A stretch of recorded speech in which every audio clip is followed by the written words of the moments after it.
साथियों नमस्कार। स्वागत है आपका एक बार फिर से शिवांश ऑनलाइन स्टडी में और एक नए वीडियो कंटेंट के साथ। तो आई होप आप लोग सब ठीक होंगे और आपकी प्रिपरेशन आपकी आगामी परीक्षाओं को लेकर बहुत अच्छी चल रही होगी। तो इसी के संबंध में हमारा जो वीडियो है आज का, जैसा कि हमारी जो ये सीरीज स्टार्ट हो चुकी है जीएस के लिए, ठीक है। एक बार और आपको मैं बता दूं, जीएस के जो हमारे पीवाई क्यू है वो हमारी इस पे बेसिस हमारी क्लासेस चल रही हैं।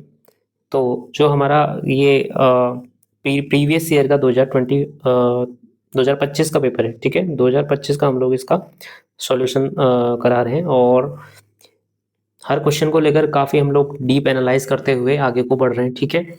तो इससे पहले की वीडियो यदि आपने नहीं देखी तो चैनल पे जाके आप लोग देख सकते हैं, ठीक है। क्योंकि काफ़ी इसमें 100 क्वेश्चन है, तो 100 क्वेश्चन का हम लोग ओवरऑल काफ़ी अच्छा, प्रत्येक क्वेश्चन का अच्छा एनालाइज करते हुए चल रहे हैं। तो एक क्वेश्चन से आपको पाँच से छः अन्य एक्स्ट्रा यहाँ पर फैक्ट निकल के आ जा रहे हैं, ठीक है।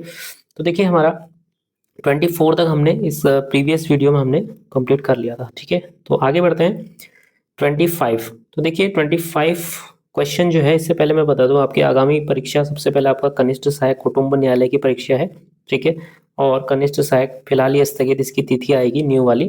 तो आप लोग चैनल से जुड़ जाएगा, क्योंकि तुरंत जो भी अपडेट आएगी इस विषय में मैं आपको अपडेट यहाँ से अपने चैनल के माध्यम से आपको कर दिया जाएगा, ठीक है। बाकी ईओ को आपको बताइए, बाकी और भी न्यू वैकेंसी आने वाली है उसके रिगार्डिंग एक जो हमारी सीरीज चल रही है काफ़ी आपके लिए इम्पोर्टेंट साबित होगी, ठीक है। तो देखिए आज का 25 का क्वेश्चन है। 25 जीएस का प्रश्न है, निम्न में से कौन एक गोदावरी नदी की सहायक नदी है, ठीक है। तो साथियों यह प्रश्न बहुत ज़्यादा इंपॉर्टेंट है और यह ज्योग्राफी का आपका क्वेश्चन है।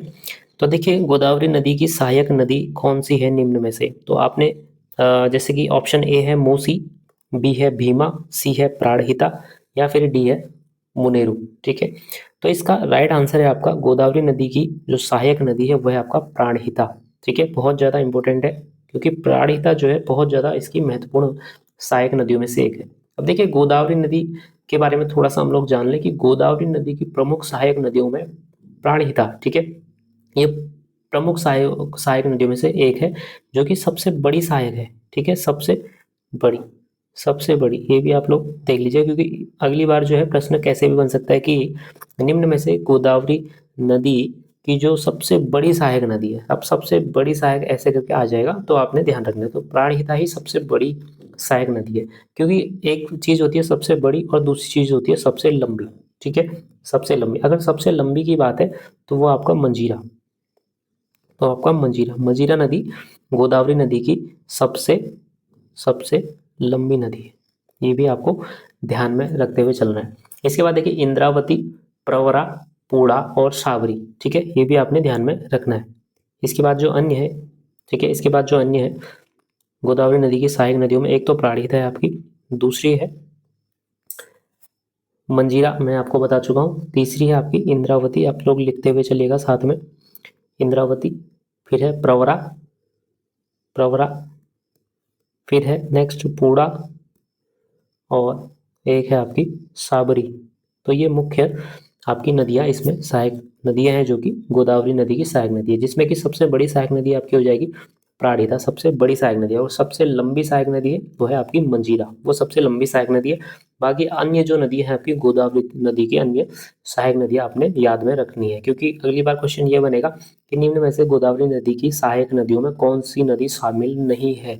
तो आपने ये नदियाँ अगर आपको याद है तो अच्छे से आप लोग एनिमुलेट कर सकते हैं। अब देखिए सहायक नदियों को दो प्रकार से भी बांटा गया है। अगर आपको एक अलग से नदी तंत्र से रिलेटेड अगर आपको चाहिए एक अलग सा वीडियो, तो मुझे आप लोग कमेंट में बताइएगा, क्योंकि बाएं तट की सहायक नदियाँ और दाएं तट की सहायक नदियाँ अब इसमें भी अलग अलग है। देखिए अगर गोदावरी नदी की मैं बात करूँ तो इसमें बाएं तट की सहायक नदी, बाएं तट की बाएं तट की सहायक में कौन कौन सी शामिल है, ठीक है। बाएं बाएं तट की जो सहायक नदी है इसमें पहला है पूर्णा, नोट कर लीजिए साथ ही साथ।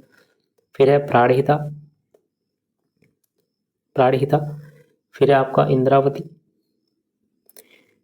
ये सभी बाएं तट की है। फिर है साबरी, जितने भी मैंने बताई थी आपको वो सभी आपकी कौन सी हो जाएगी, बाएं तट में जो हो जाएगी, ठीक है। फिर है आपका एक मनेर है, ठीक है। इसके बाद देखिए जो दाएं दाएं तट में है, दाएं तट से सहायक नदी जो है, दाएं तट की सहायक नदी में प्रवरा है, मंजीरा है,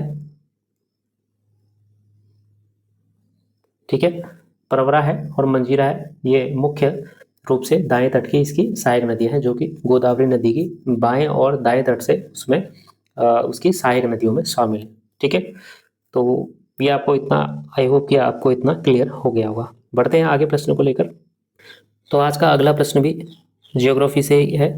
निम्नलिखित में से कौन सतपुड़ा श्रेणी की का सबसे ऊंचा शिखर है? तो सबसे ऊंचा शिखर यहाँ पर पूछा गया, सबसे ऊंचा शिखर या ऊंची आपकी चोटी की बात कर सकते हैं। तो सतपुड़ा श्रेणी की सबसे जो ऊंचा शिखर या चोटी है, क्या ऑप्शन है? धूपगढ़ है, या बी सलहर है, या फिर सी कुद्रेमुख है, या फिर डी अनाईमुड़ी है, ठीक है। तो अगर मैं आपको बताऊं तो इसका राइट आंसर हो जाएगा आपका धूपगढ़, ठीक है, या धूपगढ़ी इसको बोलते हैं, ठीक है, धूपगढ़ इसको बोलते हैं। तो जो कि सतपुड़ा पर्वत श्रेणी की सबसे ऊंचा शिखर या ऊंची चोटी है, ठीक है। अब इसकी लोकेशन अगर आपने ध्यान में इसको रखना है, क्योंकि अगली बार आ जाएगा यह किस राज्य में स्थित है। तो यह मध्य प्रदेश के पंचमढ़ी में, ठीक है, एमपी के यानी कि मध्य प्रदेश के पंचमढ़ी। तो आपने सब डिटेल में नोट कर लेना है, ठीक है। पंचमढ़ी में महादेव पहाड़ी, महादेव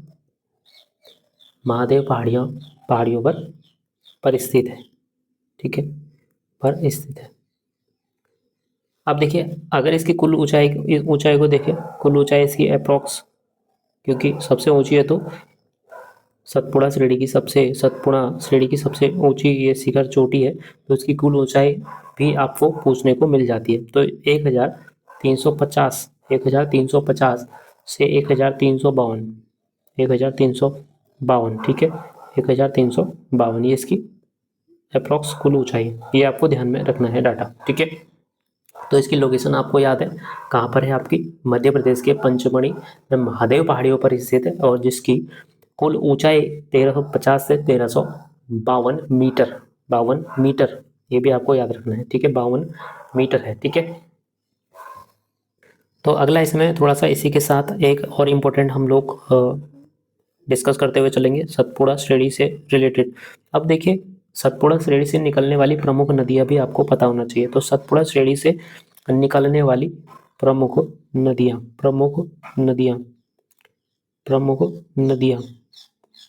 तो प्रमुख नदियों में आप देखिए, सतपुड़ा श्रेणी का जो सतपुड़ा पर्वत माला है, उसमें उत्तर में, ठीक है, उत्तर में अगर देखें, उत्तर में नर्मदा घाटी, और दक्षिण में आपकी तापी घाटी, ठीक है, तापी घाटी। तो उत्तर में नर्मदा घाटी और दक्षिण में तापी घाटी के बीच जल विभाजक का काम करती है सतपुड़ा श्रेणी या फिर सतपुड़ा पर्वतमाला, ठीक है। तो आपको ये पता होना चाहिए, ठीक है।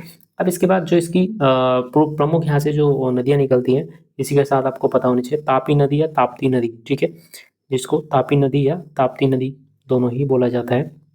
अगला आ जाएगा इसका नर्मदा नदी, ठीक है, नर्मदा नदी, ठीक है। अगला आ जाएगा तवा नदी, ठीक है। तो तापी नदी, नर्मदा नदी, तवा नदी और वैनगंगा नदी,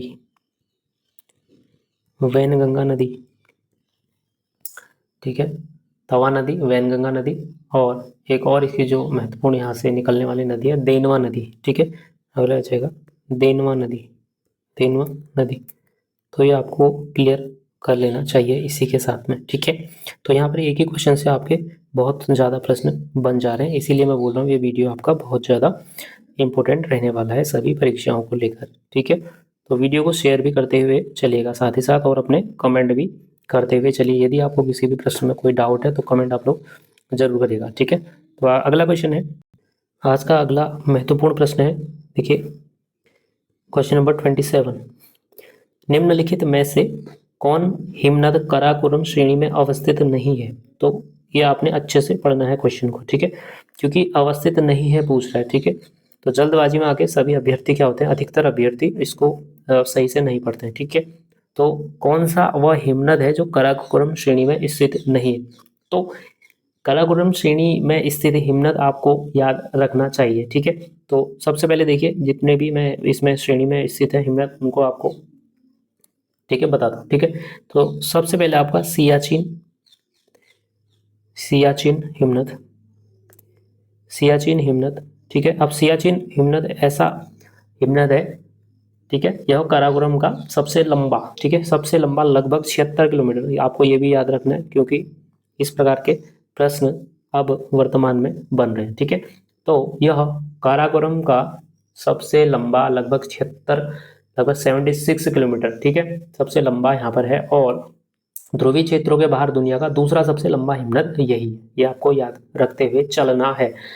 अब देखिए यह भारत के लद्दाख केंद्र शासित प्रदेश में स्थित है, ठीक है, तो ये भी आपको पता होना चाहिए, यह लद्दाख केंद्र शासित में स्थित है, ठीक है, लद्दाख यूटी के अंदर ये स्थित है, इसकी जो प्रॉपर लोकेशन की मैं बात करूँ, ठीक है। अब एक ये है सियाचिन जो कि काराकोरम श्रेणी में स्थित है, ठीक है। दूसरा है आपका बालटोरो, ठीक है, बालटोरो हिमनद। तो बालटोरो हिमनद भी यह आपका काराकोरम श्रेणी में स्थित है, ठीक है।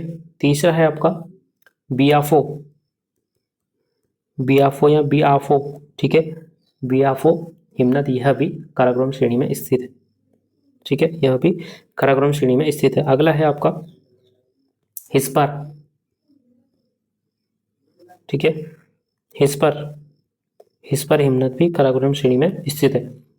इसके बाद है आपका रिमो, रिमो हिमनद, ठीक है, रिमो हिमनद। और अगला है आपका बटूरा, बटूरा हिमनद, ठीक है। और एक और है अंतिम, यहाँ पर लिख रहा हूँ मैं आपका चोगो लुगमा, चोगो लुगमा, ठीक है। तो एक जो हिमनद मैंने बताया था आपको चोगो लुगमा बताया था, ठीक है। तो इतने सारे ये आपका काराकोरम श्रेणी में स्थित है। अब देखिए क्वेश्चन को देखते हुए देखो, अब मैंने आपको अभी इसको कंप्लीट डिस्कस किया है, बियाफो भी है आपको देखने को मिला है जो कि काराकोरम श्रेणी में स्थित है, और बालटोरो भी है, बालतोरो या बालटोरो, ठीक है। हिस्पर भी मैंने आपको बताया, लेकिन जो गांगरी है, गांगरी नाम का जो ये आपका हिमनद है वो काराकोरम श्रेणी में स्थित नहीं है, ठीक है। तो बहुत ज़्यादा आपको ये क्लियर हो चुका होगा। अब देखिए आपको पता होना चाहिए कि गांगरी, ठीक है, तो गांगरी क्या है, ठीक है। तो गांगरी भी एक प्रकार से यह एक हिमनदी है, लेकिन जो इसकी लोकेशन है वो काफ़ी अलग है, ठीक है। तो गांगरी अगर मैं आपको बताऊं, इसी का अन्य नाम जो है आपका गंगोत्री है, ठीक है, गंगोत्री हिमनद। अब आपको यहाँ पर कंफ्यूज किया हुआ है, ठीक है, तो यहाँ पर क्लोज कंफ्यूज किया हुआ है क्योंकि इसको गंगोत्री हिमनद आपको अगर सुनेंगे तो गंगोत्री से आपको सीधा आप लोगों को इसको कहाँ पर कनेक्ट करेंगे, उत्तराखंड में आपको इसको कनेक्ट करना होगा, ठीक है। तो यहाँ पर गांगरी लिखा हुआ है क्योंकि यहाँ पर अगर गंगोत्री स्पष्ट किया होता तो सीधा सीधा ये एलिमिनेट हो सकता था, लेकिन इसको आम बोलचाल में गांगरी बोला जाता है, ठीक है। तो गंगोत्री हिमनद है जिसे आम बोलचाल में क्या कहते हैं, गांगरी बोला जाता है, ठीक है। तो यह महान हिमालय की गढ़वाल हिमालय श्रेणी में स्थित है, ठीक है। बाकी उत्तराखंड में यह आपको पता ही है, ठीक है। तो यह मुख्य रूप से गढ़वाल हिमालय के अंतर्गत चौखंबा पर्वत श्रेणी, ठीक है। अगर इसका मेन आपको बताऊं मैं तो यह चौखंबा, चौखंबा पर्वत श्रेणी ये उत्तरी ढलानों में शुरू होती है, ठीक है, चौखंबा श्रेणी। तो ये भी आपका साथ ही साथ क्लियर हो गया होगा, ठीक है। तो आज का अगला इंपॉर्टेंट प्रश्न, तो आज का अगला इंपॉर्टेंट प्रश्न है साथियों 28, जो कि ज्योग्राफी से है। तो लगातार आपको ऐसे लगातार ज्योग्राफी, लगातार पॉलिटिकल साइंस, है ना, तो लगातार आपको दिखाई दे रहे हैं, ठीक है। तो यहाँ पर है निम्न में से कौन उत्तर पूर्वी राज्य बांग्लादेश के साथ अपनी सीमा साझा नहीं करता है, ठीक है। तो देखिए बांग्लादेश के साथ सीमा साझा करने वाले जो पूर्वोत्तर के जो राज्य है वो कौन कौन से हैं, ठीक है। तो पहला है आपका पश्चिमी बंगाल, ठीक है, पश्चिमी बंगाल। फिर है आपका असम, आपको लिख लेने चाहिए, ठीक है, असम। फिर है आपका मेघालय। फिर है त्रिपुरा। और है आपका मिजोरम, और है मिजोरम, ठीक है। तो आपका असम है जो कि ऑप्शन में दिया गया, मेघालय है, जो कि ऑप्शन में दिया गया है, ठीक है। आपका मिजोरम भी ऑप्शन में दिया गया है, ठीक है। तो जो बी है आपका ऑप्शन नंबर बी, यह राइट हो जाएगा, क्योंकि यह बांग्लादेश के साथ अपनी सीमा साझा नहीं करता है। तो साथियों, ये वाला भी प्रश्न आपका क्लियर हो गया होगा, ठीक है। अब देखिए अगला है आज का 29th प्रश्न है, भारत विश्व के क्षेत्रफल के अनुसार किस क्रम में आता है? तो इसका राइट आंसर आप सभी को पता है, ये आपका ऑप्शन नंबर सी हो जाएगा, 7वां, ठीक है। तो 7th यहाँ पर विश्व के क्षेत्रफल के अनुसार ये 7वें नंबर पर आता है। तो देखिए अगर मैं बात करूँ क्षेत्रफल के अनुसार, विश्व के क्षेत्रफल के अनुसार, स्टार्टिंग में सबसे पहला आ गया आपका रूस, ठीक है, रशिया, रूस, ठीक है, और ये पहले नंबर पर आ जाएगा, ठीक है। और दूसरा आएगा आपका कनाडा, ये भी आपको याद रखना है, कभी कभार ये आ जाता है भाई कि इसको सीरीज में क्रमानुसार लगाइए, क्षेत्रफल के अनुसार, विश्व के क्षेत्रफल के अनुसार जो देश है, ठीक है। अगला आ जाएगा आपका चीन, ठीक है। फिर उसके बाद आएगा यूएसए, देन आ जाएगा आपका ब्राज़ील,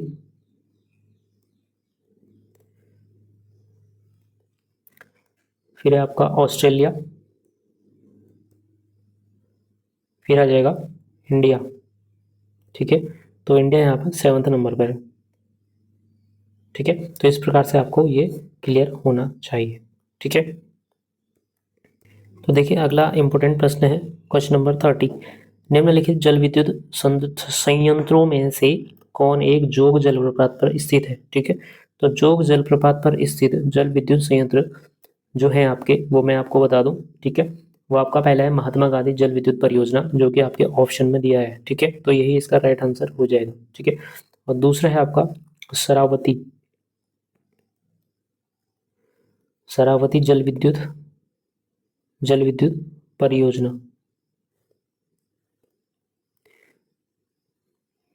अगला है आपका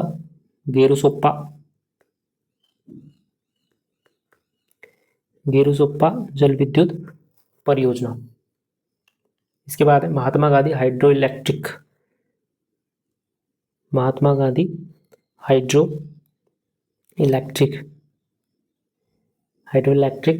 ठीक है, प्रोजेक्ट, ठीक है। तो इस प्रकार से आपको ये सभी याद कर लेने हैं। पहला है आपका महात्मा गांधी परियोजना, दूसरा है शरावती जल विद्युत परियोजना, फिर है गेरुसोप्पा जल विद्युत परियोजना, फिर है Mahatma Gandhi hydro electric tail race project, ठीक है।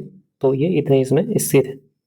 अब देखिए इसी के साथ जो जोग जल प्रपात है आपका, इसकी जो लोकेशन है एग्जैक्ट, शरावती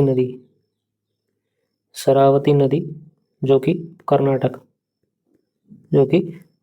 में, ठीक है। ये इसकी प्रॉपर आपको लोकेशन ध्यान में रखनी है, ठीक है। तो यहाँ पर जो जोग जलप्रपात जो है, इस पर स्थित प्रमुख जल विद्युत संयंत्र जो है आपका महात्मा गांधी जल विद्युत परियोजना है, सबसे प्रमुख आपका यही है, ठीक है। तो ये भी आपको याद रखना है। अब देखिए जो अगला इंपॉर्टेंट प्रश्न है, ये भी ज्योग्राफी से रिलेटेड है। तो इसमें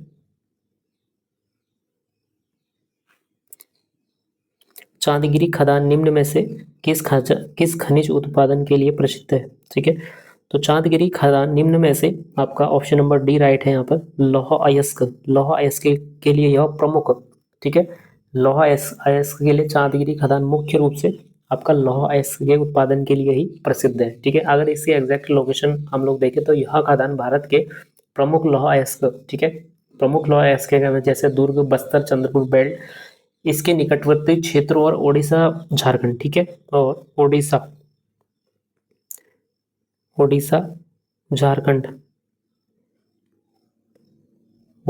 झारखंड सीमांत क्षेत्र से संबंधित खनिज नेटवर्क का एक हिस्सा माना जाता है, ठीक है। तो ये आपको जो लोकेशन है ये भी आपको ध्यान में रखना है। देखिए साथियों आज का अगला मोस्ट इम्पोर्टेंट प्रश्न, निम्न में से कौन सी नदी हिमालय की पर्वत श्रृंखलाओं की पूर्ववर्ती है, ठीक है। हिमालय की श्रृंखला की पूर्ववर्ती नदी है निम्न में से, आपको इसका आंसर करना है। ऑप्शन है सतलज नदी, ऑप्शन बी है झेलम नदी, ऑप्शन सी है यमुना नदी, ऑप्शन डी है आपका रामगंगा नदी, ठीक है। तो यहाँ पर आपको एक चीज क्लियर होना चाहिए सबसे पहले कि जो पूर्ववर्ती नदी है, ठीक है, हिमालय की पर्वत श्रृंखलाओं की पूर्ववर्ती नदी क्या होती है, ठीक है। तो पूर्ववर्ती नदियां वे नदी हैं तो पूर्ववर्ती नदियाँ वे नदी होती है जो हिमालय की उत्पत्ति से पहले से ही बह रही होती है, ठीक है। तो वे नदियाँ पूर्ववर्ती नदियों में शामिल होती है जो हिमालय के उत्पत्ति से पहले से ही बह रही होती है और हिमालय के बनने के बाद भी अपनी पुरानी जो उसका पुराना मार्ग था, पुरानी जो डायरेक्शन थी, यानी कि पुरानी दिशा में ही वो बह रही है, ठीक है। इसका मतलब उसने अपनी दिशा को चेंज नहीं किया है हिमालय के बनने के बाद, ठीक है। वो पहले से ज्यों की त्यों वाली अपनी डायरेक्शन में बह रही है, उनको पूर्ववर्ती नदी बोला जाता है। अब देखिए हिमालय की मुख्य पूर्ववर्ती नदियों में कौन कौन सी बड़ी नदियां यहाँ पर शामिल हैं, ठीक है। तो पूर्ववर्ती नदियों में यहाँ पर हम देखें तो इसमें सिंधु नदी, सेकंड आ जाएगा सतलज नदी, तीसरा आ जाएगा आपका ब्रह्मपुत्र नदी। तो आपकी मुख्य रूप से जो बड़ी नदियां हैं ये क्या है आपकी पूर्ववर्ती नदियों में शामिल है, ठीक है। तो यहाँ पर आपको आई थिंक क्लियर हो गया होगा क्योंकि यहाँ पर मैंने बहुत सारी नदियाँ आपको बता चुका हूँ, ठीक है। अब देखिए सिंधु नदी इसमें शामिल है पूर्ववर्ती नदी में, सतलज नदी इसमें शामिल है, ब्रह्मपुत्र इसमें शामिल है और गंगा और उसकी सहायक नदियाँ भी इसमें, जैसे कि आपकी गंगा, भागीरथी और अलकनंदा इसके अंदर में आती है, आपको पता ही है, कोसी और घाघरा, ठीक है। तो ये सभी नदियाँ क्या है आपकी पूर्व से ही आपकी है पूर्ववर्ती नदियाँ हैं, ठीक है। तो यही पूछा गया है कि कौन सी नदी हिमालय की पर्वत श्रृंखलाओं की पूर्ववर्ती नदी है। तो आपका राइट आंसर आपको क्लियर शो हो रहा है यहाँ पे ऑप्शन नंबर ए, यानी कि सतलज नदी, ठीक है। बाकी झेलम नदी, यमुना नदी और रामगंगा नदी ये आपकी अनुवर्ती नदी है, यानी पूर्ववर्ती में शामिल है नहीं है, ठीक है। तो ये आपका अच्छे से क्लियर हो गया होगा। तो साथियों आज का अगला महत्वपूर्ण प्रश्न है क्वेश्चन नंबर 33। निम्न समुद्री बंदरगाहों में से कौन एक भारत के पश्चिमी तट पर अवस्थित नहीं है, ठीक है। तो बंदरगाह के बारे में पूछा है और भारत के पश्चिमी तट पर जो स्थित नहीं है उनको पूछा है, ठीक है। तो यहाँ पर भी हम लोग थोड़ा डिटेल में देखें कि यहाँ पर भारत के पश्चिमी तट में जो स्थित कुछ प्रमुख बड़े बंदरगाह हैं उनको हम लोग देखेंगे, ठीक है। तो पहला यहाँ पर आ जाएगा आपका दीनदयाल बंदरगाह, ठीक है।